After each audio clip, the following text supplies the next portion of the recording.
ভুলে যাবেন? বুঝে থাকলে বলেন তো, মাদ্রাসা শিক্ষার দ্বারা দুনিয়াতে আমাদের 1 নম্বর উপকারটা কি? সমস্ত জগৎবাসীর জীবন রক্ষা। সমস্ত জগৎবাসীর জীবন রক্ষা।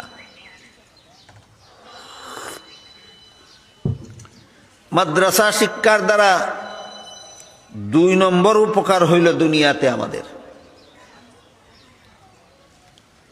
সমস্ত মানুষের মনুষ্যত্ব রক্ষা। মাদ্রাসা শিক্ষা আছে বলে কিছু মানুষ এখনো মানুষ হিসাবে আছে। যে সমাজে মাদ্রাসা শিক্ষা নাই সে সমাজে মানুষগুলি মানুষ থাকতে পারেনি, এরা জীব জন্তু হয়ে গেছে। কিভাবে বোঝার জন্য আপনাদেরকে একটা উদাহরণ দেই, শুনেন। মাদ্রাসা শিক্ষা, কোরআন হাদিসের শিক্ষা, ইসলামী শিক্ষার একটা বিধান হইল বিয়ে ছাড়া সন্তান জন্ম দেওয়া হারাম। আজকে নতুন শুনলেন না আরো শুনেছেন? বিয়ে ছাড়া সন্তান জন্ম দেওয়া হারাম। বুঝে থাকলে বলুন তো, ইসলামের এই বিধানটা কি গরু ছাগলের জন্য, হাঁস মুরগির জন্য, কুকুর শ্রীগাল বিড়ালের জন্য, না মানুষের জন্য? মানুষের জন্য। কাজে কোনো মানুষ যদি বিয়ে ছাড়া সন্তান জন্ম দেওয়া হারাম এই বিধানটা বলে যে আমি এটা মানি না, তাইলে তার মনুষ্যত্ব থাকে না মনুষ্যত্ব লুপ্ত হয়ে যায়? তার মধ্যে আর পশু জানোয়ারের মধ্যে কোনো বেশ কম থাকে না। বিয়ে ছাড়া সন্তান জন্ম দেওয়া হারাম শুধুমাত্র মানুষের জন্য, জীব জানোয়ারের জন্য নয়। ইসলামের এই বিধান, ইসলামী শিক্ষার এই বিধান যদি কোনো মানুষ মানে না, তাহলে সে আর মানুষ থাকে না, সে জানোয়ার হইয়া যায়।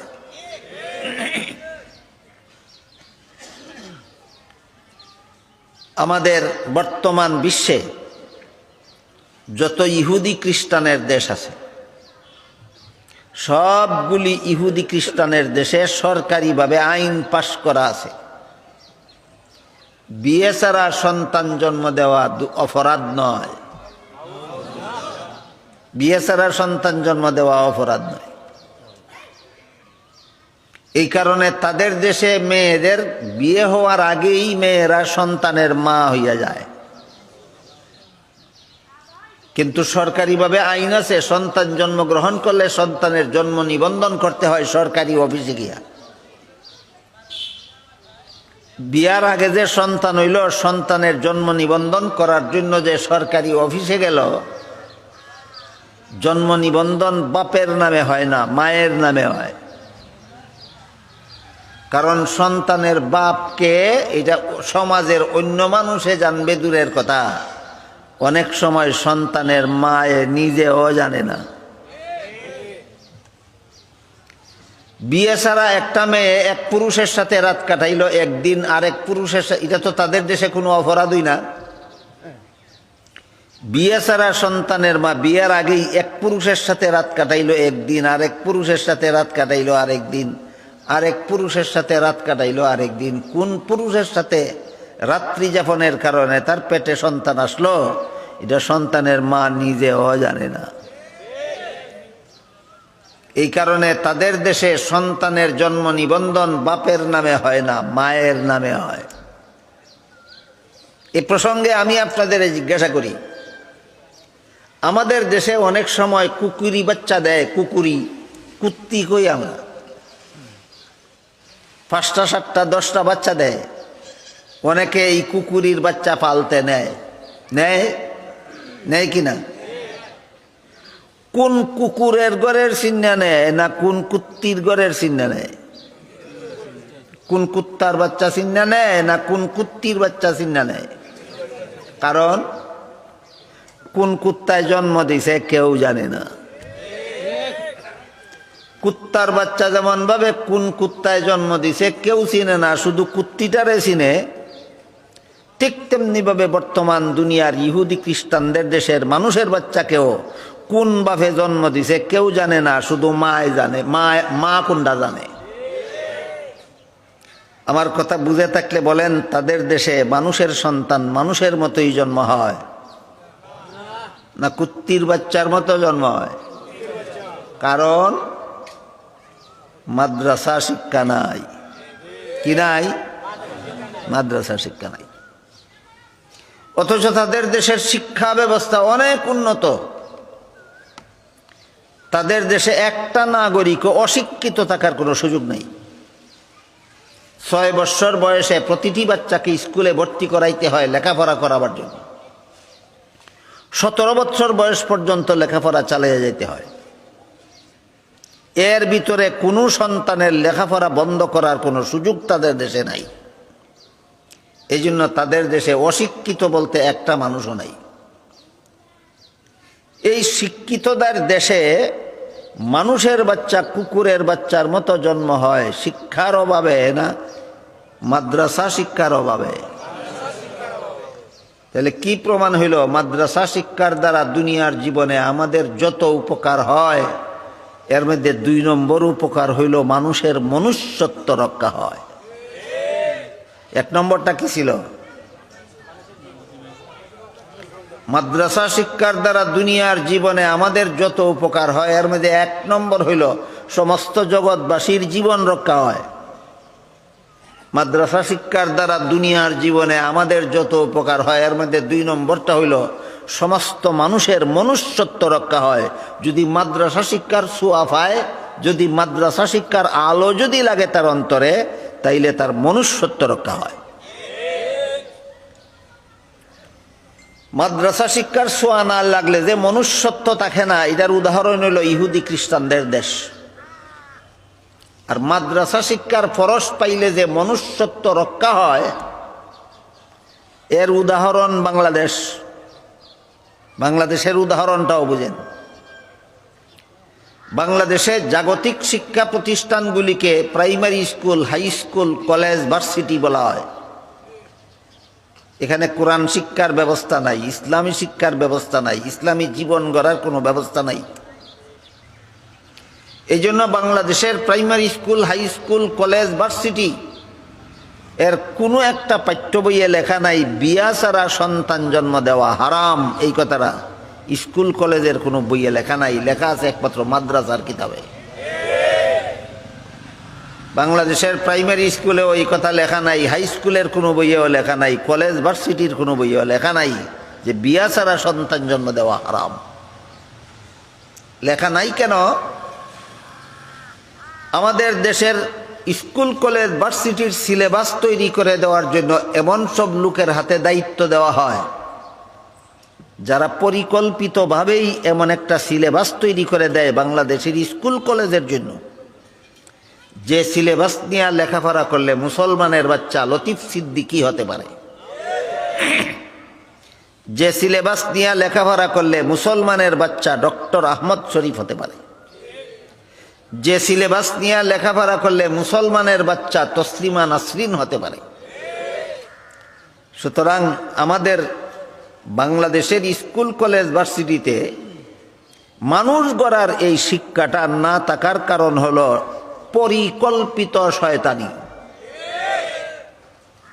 না জেনে না বুঝে নয়, জেনে শুনে বুঝে শুনে পরিকল্পিতভাবে এই শয়তানি করে এমন একটা সিলেবাস বানানো হয় যে সিলেবাস ফিরা স্কুল কলেজের মুসলমান ছাত্রছাত্রীরা লতিফ সিদ্দিকী হতে পারে, তসলিমা নাসরিন হতে পারে, নাস্তিক কবি শামসুর রহমান হতে পারে, নাস্তিক সালমান রুশদি হতে পারে। এত বড় শয়তানি চক্রান্তের শিকার হওয়া সত্ত্বেও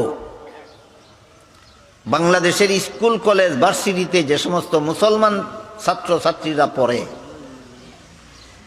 এদের মধ্যে প্রতি লাখ মুসলমান ছাত্রছাত্রীদের মধ্যে আমার মনে হয় 99,999টা মুসলমান ছাত্রছাত্রী স্কুলে পড়া সত্ত্বেও, কলেজে পড়া সত্ত্বেও, ভার্সিটিতে পড়া সত্ত্বেও মনে প্রাণে বিশ্বাস করে বিয়ে ছাড়া সন্তান জন্ম দেওয়া হারাম। এই কথাটা কি তাদের বইয়ে লেখা ছিল? পাইল কই? বইয়ে লেখা ছিল না, তাইলে ভাইলো কই? ওই যে মাদ্রাসার কিতাবও লেখা আছে। মাদ্রাসার কিতাবও এই কথাটা লেখা পইদিয়া একদল মানুষ আলিম হইছে। এই সমস্ত আলিম বলতে সবাদ বইয়া সর্বস্তরের মানুষে জানাইছে, বুঝাইছে যে বিয়া ছাড়া সন্তান জন্ম দেওয়া হারাম। এখানের শ্রোতাদের মধ্যে স্কুলের ছাত্রও আছে, এখানের শ্রোতাদের মধ্যে কলেজের ছাত্র আছে, ভার্সিটির ছাত্র আছে, বাড়িঘরে যে সমস্ত মা বোনেরা ওয়াজ শুনে তাদের মধ্যে স্কুল কলেজ ভার্সিটির ছাত্রীও আছে। মাদ্রাসা শিক্ষার পরশ পেয়ে বাংলাদেশের স্কুল কলেজ ভার্সিটি পড়ুয়া প্রতি লাখ মুসলমান ছাত্র ছাত্রীদের মধ্যে ৯৯,৯৯৯টা মুসলমান ছাত্র ছাত্রী মনে প্রাণে বিশ্বাস করে বিয়া ছাড়া সন্তান জন্ম দেওয়া হারাম।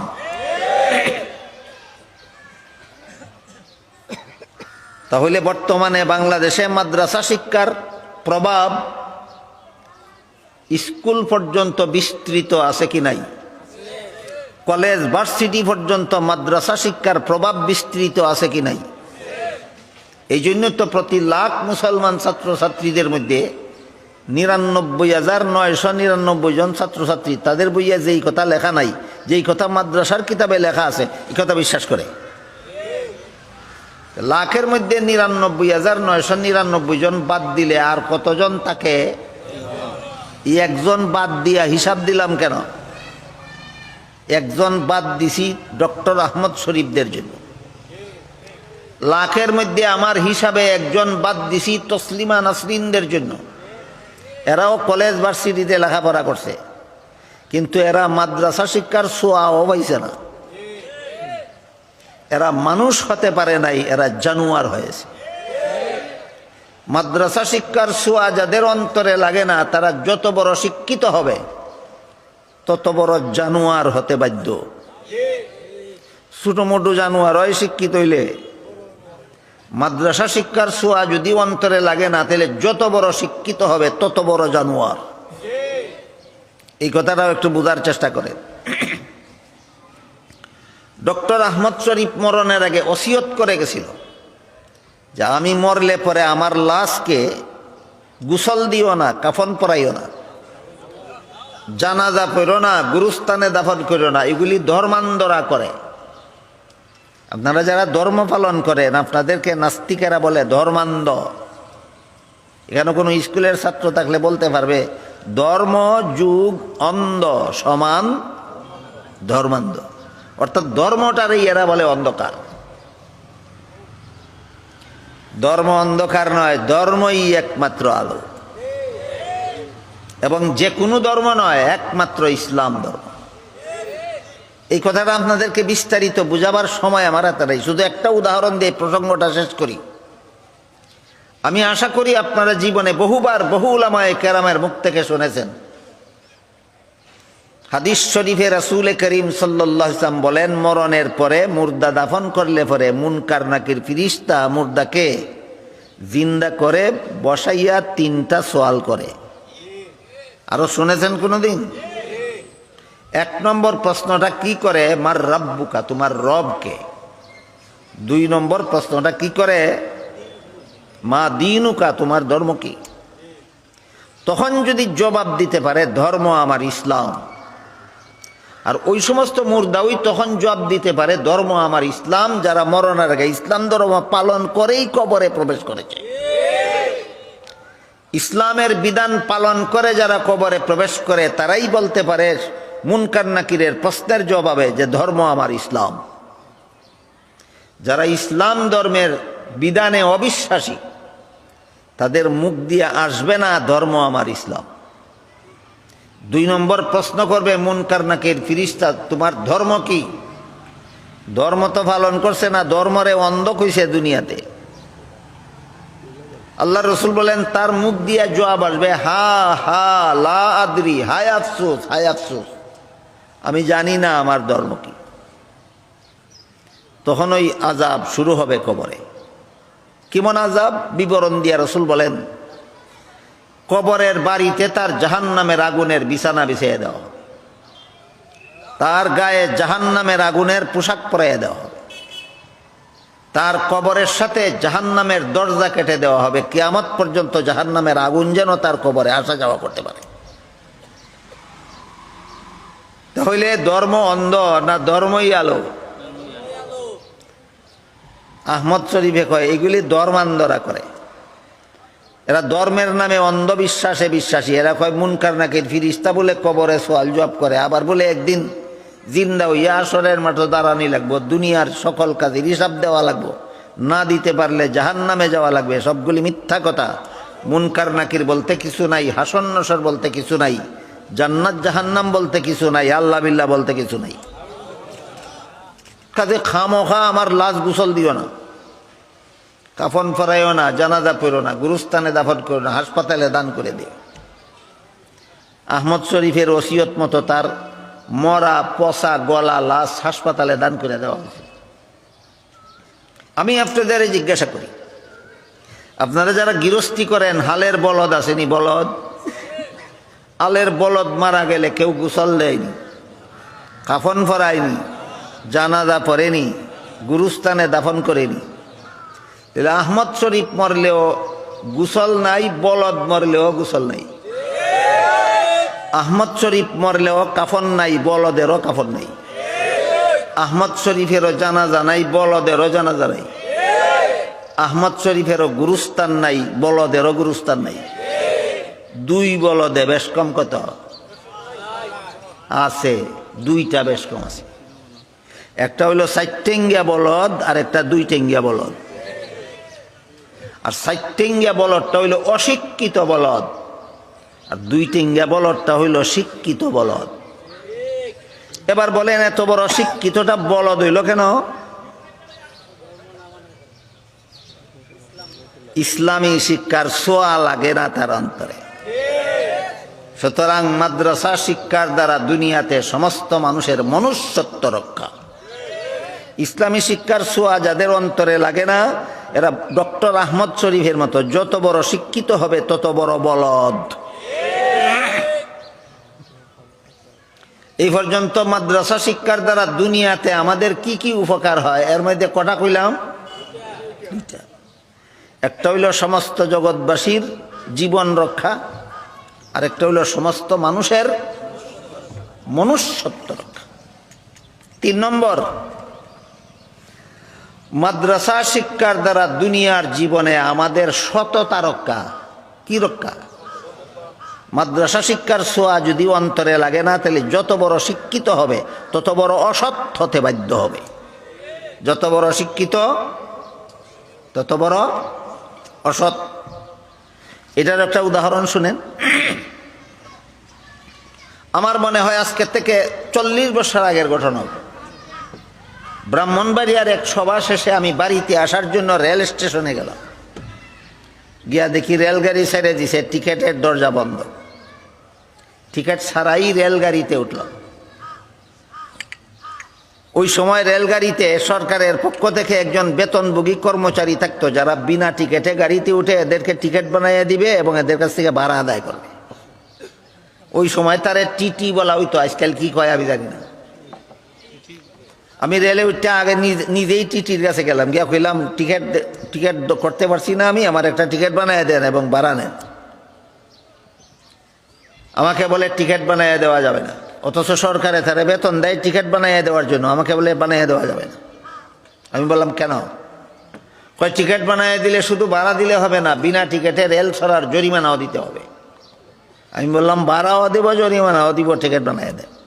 এখন কয় আপনার জরিমানাও লাগবে না, ভাড়াও সবটা লাগবে না, টিকিট ছাড়া যা মনে চায় আমার এটা লাইন।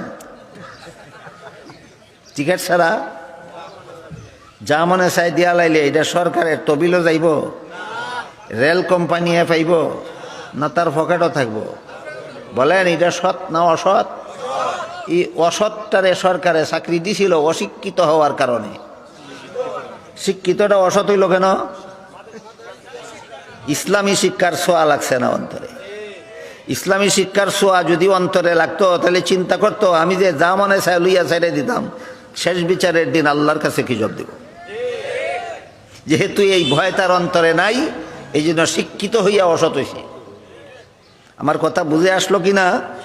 মাদ্রাসা শিক্ষার ছোঁয়া যাদের অন্তরে লাগে না, যারা এরা যত বড় শিক্ষিত হবে তত বড় অসৎ, তত বড় জালিয়াতিকারী, তত বড় দুর্নীতিবাজ, তত বড় বাটপার হতে বাধ্য।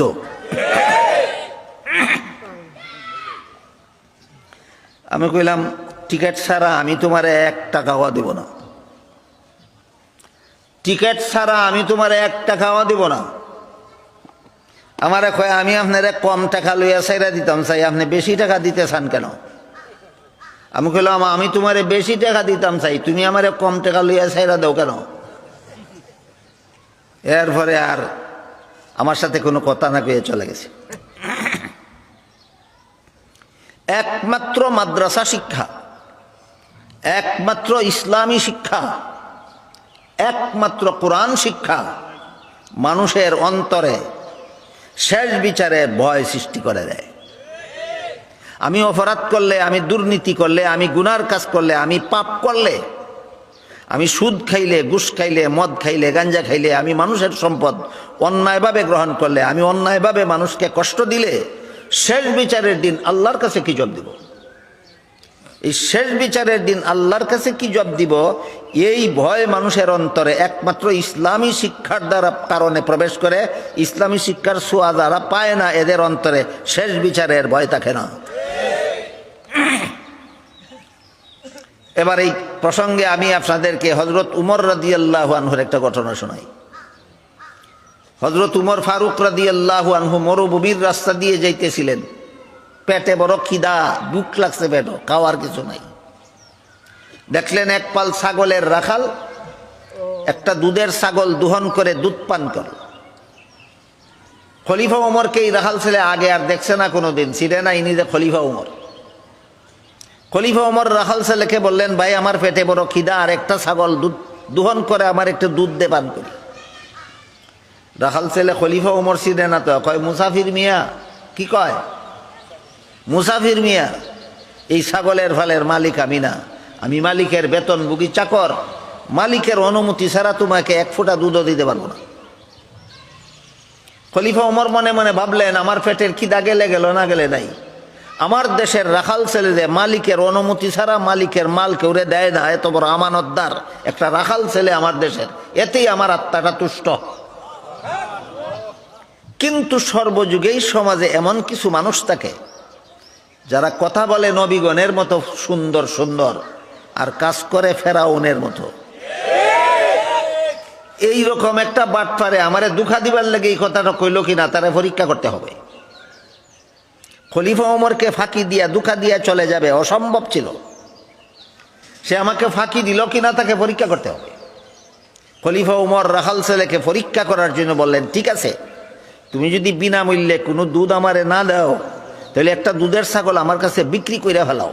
বিক্রি করে টাকাগুলি তুমি পাইলে বেতনের অতিরিক্ত, আর আমিও এখনই এই ছাগল দোহন করে আমার দুধ পান করে আমার খিদা নিবারণ করতে পারো। রাখাল ছেলে কয়, মুসাফির মিয়া, তোমার কথা মতো একটা ছাগল যদি তোমার কাছে বিক্রি করিয়া পয়সাগুলি আমি আত্মসাৎ করে ফেলি, মালিকে যদি গন্তি দিয়া দেখে ছাগল একটা কম, তখন তো আমার জিজ্ঞাসা করবো ছাগল একটা কম কেন, কি জবাব দেব? মুসাফির মিয়া রাখাল ছেলেরে কুবুদ্ধি শিখাইয়া দিল, কুকাম করার জন্য নয়, পরীক্ষা করার জন্য কুবুদ্ধি শিখাইয়া দিল যে মালিকে যদি জিজ্ঞাসা করে ছাগল একটা কম কেন, তুমি বলবা ছাগল একটা বাঘে ধরে নিয়ে গেছে। বাঘে ছাগল ধরে নিয়ে গেলে রাখাল ছেলে ফিরাইবার কোনো শক্তি রাখে না, কাজে তোমার কোনো দোষ নাই। এই কুবুদ্ধিটা শিক্ষা দেওয়া মাত্রই এই রাখাল ছেলে মুসাফির মিয়ার উপর এমন কেফা কেফছে, কয়, এই বেটা দাঁড়া, আমি আমার মালিকের বিশ্বস্ত চাকর, আমি যদি কই ছাগল একটা বাঘে ধরে নিয়ে গেছে, মালিকে আর কোনো কৈফিয়ত চাইতো না, কারণ মালিক আমারে বিশ্বাস করে। কিন্তু তুই বল, শেষ বিচারের দিন আল্লাহ যখন জিজ্ঞাসা করবেন ছাগল একটা কি করছিলি, তখন কি জবাব দেব? বলেন তো, এই শেষ বিচারের ভয়টা অন্তরে সৃষ্টি হয় কোন শিক্ষার দ্বারা? টিটি সাহেবের অন্তরে এই জিনিসটা ছিল, কাজেই সে শিক্ষিত হইয়াও অসৎ, অশিক্ষিত না, শিক্ষিত অসৎ। কেমন অসৎ? বর্তমান বাংলাদেশে শিক্ষিত কোনো অসৎ নাই। 40 বছর আগে একটা শিক্ষিত অসৎ আমি পাইছিলাম রেলগাড়িতে। বর্তমান বাংলাদেশে কোনো শিক্ষিত অসৎ নাই। কেন শিক্ষিত হইলে অসৎ হবে কেন? এই প্রশ্নের জবাব এবার আপনাদের দিতে হবে। শিক্ষিত হইলে অসৎ হবে কেন? ইসলামী শিক্ষার ছোঁয়া লাগছে না অন্তরে। ইসলামী শিক্ষার ছোঁয়া লাগছে না অন্তরে। সুতরাং মাদ্রাসা শিক্ষার দ্বারা দুনিয়ার জীবনে আমাদের 3 নম্বর উপকার, আমাদের সততা রক্ষা। 3 নম্বর উপকারটা কি? সততা রক্ষা। দুনিয়ার উপকার আর কইতাম নি দুই একটা, তাহলে আজকে আর মরণকালের উপকার আর কবরের উপকার আর পরকালের উপকার আলোচনার সময় থাকতো না। আজকে খালি দুনিয়ারটা কইয়াই শেষ করি। মাদ্রাসা শিক্ষার দ্বারা দুনিয়াতে আমাদের 4 নম্বর উপকার, আমাদের চরিত্র রক্ষা। মাদ্রাসা শিক্ষার দ্বারা দুনিয়াতে আমাদের কি রক্ষা? চরিত্র রক্ষা। মাদ্রাসা শিক্ষার ছোঁয়া যাদের অন্তরে লাগে না, এদের চরিত্র ধ্বংস না হইয়া পারে না। এদের চরিত্র ধ্বংস না হইয়া পারে না। চরিত্র কিভাবে ধ্বংস হইয়া যায় এর কিছুটা আভাস একটু আগে আপনাদেরকে দেওয়া হয়েছে, এখন আবার বলি নতুন করে। আজ থেকে প্রায় 300 বছর আগে, আজ থেকে কতদিন আগের কথা? আজ থেকে প্রায় 300 বছর আগে দুনিয়াতে যত ইহুদি খ্রিস্টানের দেশ আছিল, সবগুলি দেশের ইহুদি খ্রিস্টানেরা মহিলাদেরকে মানুষ স্বীকার করত না। বলতো গরু ছাগল নামে আল্লাহ কিছু জীব জানোয়ার সৃষ্টি করেছেন, হাঁস মুরগ নামে আল্লাহ কিছু জীব জানোয়ার সৃষ্টি করেছেন মানুষের উপভোগের জন্য, ঠিক তেমনিভাবে নারী নামে আল্লাহ কিছু জানোয়ার সৃষ্টি করেছেন পুরুষের উপভোগের জন্য। আজ থেকে 300 বছর আগে দুনিয়ার ইহুদি খ্রিস্টানরা নারীরা মানুষ কইতো না, জীব জানোয়ার কইতো, জীব জানোয়ার কইতো। এই কারণে তারা ঘর থেকে বাড়ির থেকে বের হয়ে কোথাও গেলে যেমন ভাবে গরু ছাগল দড়ি দিয়া বান্ধা তুইয়া যাইত, ঠিক তেমনি ভাবে ইহুদি খ্রিস্টানরা 300 বছর আগে দুনিয়ার ইহুদি খ্রিস্টানরা বাড়ির থেকে বের হয়ে কোথাও গেলে মহিলাদেরকে তালাবদ্ধ করে যেত। এই ছিল 300 বছর আগে ইহুদি খ্রিস্টানদের সমাজের মহিলাদের অবস্থা। বুঝে থাকলে বলুন, যে মহিলাদেরকে ইহুদি খ্রিস্টানরা মানুষ বলে স্বীকার করত না, এই মহিলারা কি তাদের সমাজে মর্যাদার জীবন যাপন করতো না? অপমানের জীবন, অপমানের জীবন। এই অপমানের হাত থেকে বাঁচার জন্য ইহুদি খ্রিস্টানদের দেশের মহিলারা অধিকার আদায়ের আন্দোলনে মাঠে নামল। কিসের আন্দোলনে? অধিকার আদায়ের আন্দোলনে মাঠে নামল। মাঠে নামিয়া অধিকার আদায়ের যে দাবি জানাইল সমাজের কাছে, সেটা হলো আমরা পুরুষের সমান অধিকার চাই। কি অধিকার? পুরুষের সমান অধিকার। যে কতদিন আগের ঘটনা, অথচ 1500 বছর আগে আল্লাহ কোরআনে বলে দিয়েছেন, ওয়ালাহুন্না মিসলুল্লাজি আলাইহিন্না বিল মারুফ। নারীদের অধিকার পুরুষের সমান নয়, না পুরুষের উপর নারীদের অগ্রাধিকার, এটাই নারীদের ন্যায্য অধিকার। 1500 বছর আগে আল্লাহ কোরআনে বলছেন নারীর অধিকার পুরুষের সমান নয়, পুরুষের উপর নারীর অগ্রাধিকার। সমান অধিকার না অগ্রাধিকার? তো যেখানে 1500 বছর আগের থেকে নারীদেরকে অগ্রাধিকার দিয়ে রাখা হয়েছে, সেখানে তারা সমান অধিকার চাইয়া জিতল না ঠগা খাইল? কেন? কোরআন জানেও না মানেও না। এরা তো কোরআন জানেও না মানেও না, কোরআনে যে অগ্রাধিকার দেওয়া আছে এটা জানেও না মানেও না, চাইতে গিয়েই ঠগা খাইল। আমার হাতে সময় নাই বললে চলে, আমি খুব শর্টকাটে কই। একটা পুরুষের সাথে একটা মহিলার যখন বিয়ে হয়, এই বিবাহ বন্ধনে আবদ্ধ হওয়ার বিনিময়ে মহিলাকে মোহর দিতে হয় না পুরুষকে মোহর দিতে হয়? এটা কি সমান অধিকার না মেয়ের অগ্রাধিকার? বিবির সারা জীবনের খোরাকি দিতে হয়, এটা কি সমান অধিকার না মহিলাদের অগ্রাধিকার? বিবির সারা জীবনের পোশাক দিতে হয়, এটা কি সমান অধিকার না অগ্রাধিকার? বিবিকে সারা জীবন বসবাসের উপযোগী বাড়িঘর দিতে হয়, এটা কি সমান অধিকার না অগ্রাধিকার? বুঝলেন? 1500 বছর আগের থেকে ইসলাম মহিলাদেরকে পুরুষের উপর অগ্রাধিকার দিয়ে রেখেছে। ব্যাককলনির জাত চাইতে গিয়ে ঠোকা খাইছে, হয় সমান চাই। এই কারণে হাদিস শরীফে আল্লাহ রসুল সাল্লাম এদেরকে নাকিসাতুল আকল বলেছেন। এটার সহজ সরল বাংলা অর্থ হল ব্যাককল নির্যাত। চাইতে গিয়েই ঠগা খাইছে। কেমন ঠগা ডাকাইছে এটা বুঝবার লাগে একটা উদাহরণ দিই। ধরেন বাজারে আপনার একটা কাপড়ের দোকান আছে, নরসিংদীর হাট থেকে যেই লুঙ্গি 200 টাকায় কিনেন আপনার দোকানে সেটা 250 টাকায় বিক্রি করেন, তখন গিয়া আপনার লাভ হয় কত? 50 টাকা। কাস্টমারে যখন লুঙ্গির দাম চাইল তখন আপনি চাইলেন ওই 150 টাকা। যেই লুঙ্গি 200 টাকা দিয়ে কিনছেন দাম চাইলেন ওই বেচার সময় 150 টাকা। টাকা দিতে গিয়া ঠগাইব আপনারে না চাইতে গিয়েই ঠগা খাইছেন? ওই ব্যাককল নির্যাতে অধিকার চাইতে গিয়েই ঠগা খাইছে। কয় পুরুষের সমান অধিকার চাই। আজ পর্যন্ত মুসলমান সমাজে যারা নারী পুরুষের সমান অধিকার চাই বলে এরাও এদের প্রেতাত্মা, এরা ইহুদি খ্রিস্টানের দালাল।